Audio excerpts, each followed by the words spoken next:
안녕하세요. 꼬꾸미파파 강목사입니다. 오늘은 8월 26일 맥체인 성경 읽기 해설을 하겠습니다. 오늘 말씀의 주제는 환난 중에 만난 하나님입니다. 사무엘상 18장은 사울의 질투입니다. 사울의 아들 요나단과 다윗은 친한 친구가 되었습니다. 하지만 사울은 그렇지 않습니다. 그것은 백성들이 자기보다 다윗을 더 칭송했기 때문입니다. 그래서 사울은 자기를 위해 수금을 타고 있는 다윗을 향해 창을 던지며 다윗을 죽이려 합니다. 뿐만 아니라 사위를 삼는다는 이유로 블레셋 사람들의 포피 100개를 가지고 오라고 하며 거기서 죽기를 바랬습니다. 하지만 다윗은 거뜬히 승리하고 돌아옵니다. 본문은 사람들이 다윗을 사랑했다는 말을 반복합니다. 사울의 아들 요나단이, 사울의 딸 미갈이, 그리고 온 이스라엘과 유다가 다윗을 사랑합니다. 사울이 왕의 자리에 있지만 다윗이 왕 대접을 받고 있는 것입니다. 그 이유는 하나님이 다윗과 함께 계셨기 때문입니다. 예레미야 애가 3장은 소망입니다. 본문에는 여호와의 분노로 고난당한 자가 등장합니다. 그는 하나님께서 자기를 이끄셔서 어둠 가운데 걷게 하시고 손을 들어 자기를 치신다고 고백합니다. 하나님께 도움을 간구하지만 하나님께서 간구를 듣지 않으시며 길에서 조롱거리가 되게 하신다고 말합니다. 하지만 그는 절망 가운데 소망을 얻습니다. 그것은 하나님의 성품 때문입니다. 하나님은 인자와 긍휼이 무궁하십니다. 그리고 당신의 백성을 영원히 버리지 않으시는 분이십니다. 그러므로 사람이 할 수 있는 일은 한 가지입니다.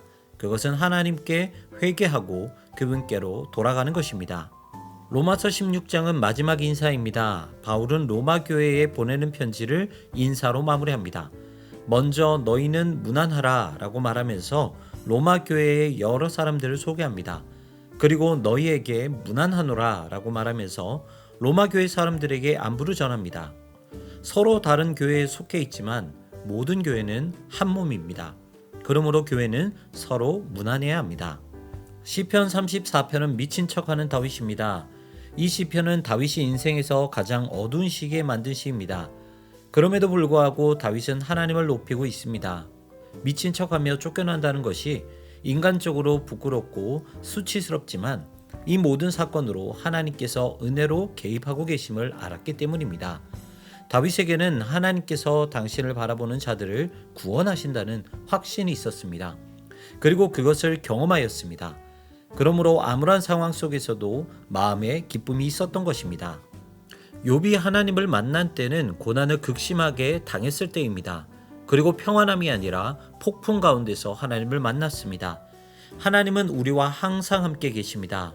그리고 환난 중에서는 함께 하심을 더욱 명확하게 드러내 주십니다. 환난은 우리가 의지했던 모든 것이 헛된 것임을 드러내 줍니다. 그래서 하나님만 바라보게 만들어 줍니다. 어떤 일이 있든 하나님을 의지합시다. 환난 중에는 더욱 의지합시다.